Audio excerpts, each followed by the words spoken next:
Easy chef. நாம் இன்னைக்கு பார்க்க போகிற டிஷ் என்னென்னு பார்த்தீங்கன்னா தக்காளி சாதம், டொமேட்டோ ரைஸ். இது ரொம்ப சிம்பிளான டிஷ்ஷுங்க. வாங்க இது செய்ய தேவையான பொருள் என்னென்னு பார்க்கலாம். வீடியோக்குள்ளே போகிறதுக்கு முன்னாடி இந்த சேனல் நீங்கள் சப்ஸ்கிரைப் பண்ணாமல் இருக்கீங்களா? மறக்காமல் சப்ஸ்கிரைப் பண்ணிடுங்க. பக்கத்தில் இருக்க பெல் பட்டனும் ப்ரெஸ் பண்ணிடுங்க. வாங்க இப்போ வீடியோக்குள்ளே போகலாம். நான் 4 பெரிய தக்காளி எடுத்து இந்த மாதிரி கட் பண்ணி வச்சுருக்கேன். ஒரு பெரிய வெங்காயம் பொடி பொடியாக நறுக்கி வச்சுருக்கேன். 1 ஸ்பூன் கரம் மசாலா, 1 ஸ்பூன் மிளகாய் தூள் எடுத்து வச்சுருக்கேன். நிலக்கடலை கொஞ்சம் எடுத்துக்கிறேன். தேவையான அளவு கருவேப்பிலை. வாங்க இப்போ எப்படி பண்ணுறதுன்னு பார்க்கலாம். இப்போ கடாயில் தேவையான அளவு எண்ணெய் ஊற்றிக்கோங்க. நான் கடலெண்ணெய் சேர்த்துக்கிறேன். கடலெண்ணெய் நல்ல ஃப்ளேவர் கொடுக்கும். இப்போ கடுகு சேர்த்துக்கிறேன். கடுகு வெடித்ததும் எடுத்து வச்சுருந்த கருவேப்பிலை ஆட் பண்ணிக்கலாம். கருவேப்பிலை ஆட் பண்ணி நல்லா கிளறி விட்டுக்கோங்க.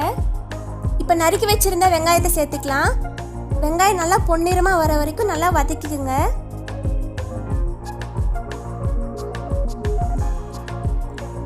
இப்போ நான் நடக்கலை சேர்த்துக்கிறேன். நடக்கலை சேர்த்து கிளறி விட்டுக்கோங்க.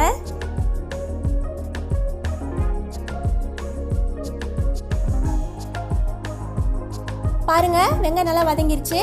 இப்போ நான் எடுத்து வச்சிருந்த மசாலா தூளை ஆட் பண்ணி நல்லா வதக்கி விட்டுக்கிறேன். உப்பு கொஞ்சம் சேர்த்துக்கோங்க.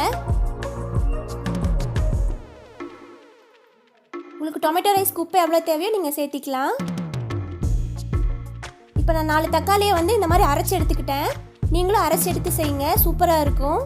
அந்த டேஸ்ட் டிஃப்ரெண்ட்டாக இருக்கும். இந்த மாதிரி நல்லா கிளறி விட்டுக்கோங்க. இந்த தக்காளி ஜூஸில் இருக்க தண்ணியெல்லாம் நல்லா வத்துற வரைக்கும் இந்த மாதிரி கிளறி விட்டுக்கோங்க.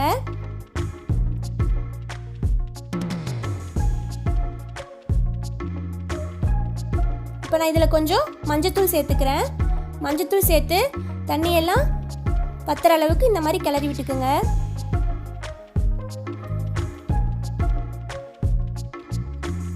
பாருங்க, தண்ணியெல்லாம் வத்திருச்சு. இந்த மாதிரி பக்குவத்தில் தான் இருக்கணும். இப்போ நான் அடுப்பை ஆஃப் பண்ணிவிட்டு ரைஸ் ஆட் பண்ணிக்கிறேன்.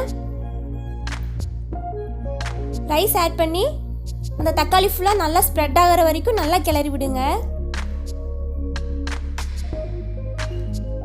நல்லா ஃபுல்லாக இந்த மாதிரி கிளறி விட்டுட்டே இருங்க. இப்போ பாருங்கள், தக்காளியெல்லாம் ஃபுல்லாக ஸ்ப்ரெட் ஆகி பார்க்கவே கலர்ஃபுல்லாக இருக்குது. டேஸ்ட்டும் சூப்பராக இருக்குங்க. இந்த மாதிரி ட்ரை பண்ணி பாருங்கள். அவ்வளோதாங்க, டொமேட்டோ ரைஸ் சூப்பராக ரெடி ஆயிடுச்சு. இந்த மாதிரி உங்கள் வீட்டில் செஞ்சு பாருங்கள். எல்லாருக்கும் கண்டிப்பாக பிடிக்கும். உங்களுக்கு இந்த டிஷ் பிடிச்சிருந்துச்சுன்னா லைக் பண்ணுங்கள், ஷேர் பண்ணுங்கள், கமெண்ட் பண்ணுங்கள். மறக்காமல் சப்ஸ்கிரைப் பண்ணுங்கள். பக்கத்தில் இருக்க பெல் ஐக்கானையும் ப்ரெஸ் பண்ணுங்கள். Thank you for watching.